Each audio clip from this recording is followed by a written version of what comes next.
এখানে কি করছো? অযথা প্রশ্ন করো না তো, যাও, কাকিমা ডাকছে। এসব কিন্তু একদম ভালো কথা নয়।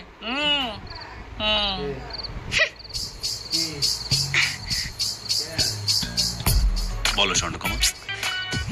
সোনিয়া। ও হ্যাঁ, সোনিয়া, কি বলবে বলো। দেখো, আমি কিন্তু খুব স্পষ্ট কথার মেয়ে, খুব মডার্ন। ভালো, মনের কথা একদম চেপে রাখতে পারি না। খুব ভালো। তোমাকে প্রথমবার দেখেই আমার ভালো লেগে গেছে।